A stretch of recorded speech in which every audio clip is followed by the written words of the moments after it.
Bonjour à tous les gourmands et bienvenue dans ma cuisine.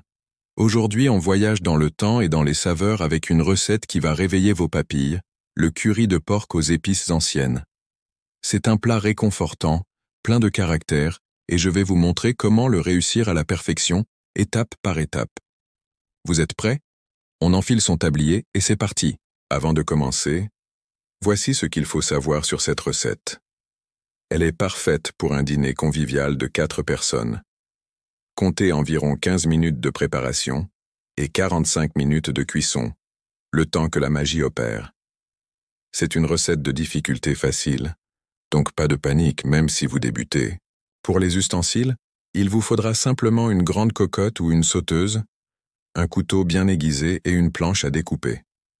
Rien de plus simple. Passons maintenant au trésor qui compose notre plat. Pour le porc, choisissez 600 g d'échine ou de filet, que vous couperez en cubes. Pour la base aromatique, il nous faudra 2 oignons jaunes émincés et 3 gousses d'ail hachées. Le cœur de notre recette, ce sont les épices.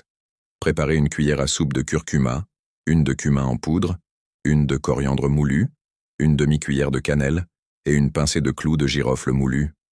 On ajoutera aussi 400 ml de lait de coco pour l'onctuosité, 200 ml de bouillon de volaille, 2 cuillères à soupe de concentré de tomate, un peu de gingembre frais râpé, du sel, du poivre et un filet d'huile pour la cuisson. Allez, on passe à l'action. Dans votre cocotte chaude avec un filet d'huile, faites dorer les morceaux de porc sur toutes les faces. Une fois bien colorés, retirez-les et réservez. Dans la même cocotte, faites revenir les oignons jusqu'à ce qu'ils deviennent translucides. Ajoutez l'ail et le gingembre et laissez cuire 1 minute de plus. Ça commence à sentir divinement bon, n'est-ce pas? C'est le moment d'ajouter toutes nos épices anciennes.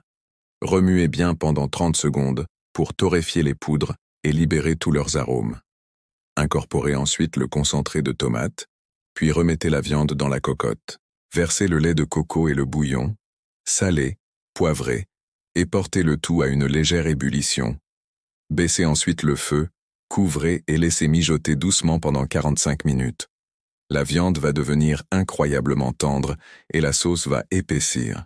Servez bien chaud avec du riz basmati et un peu de coriandre fraîche.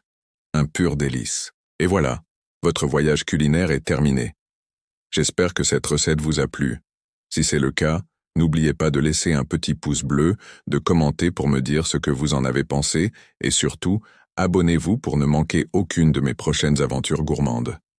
Merci d'avoir cuisiné avec moi et à très bientôt.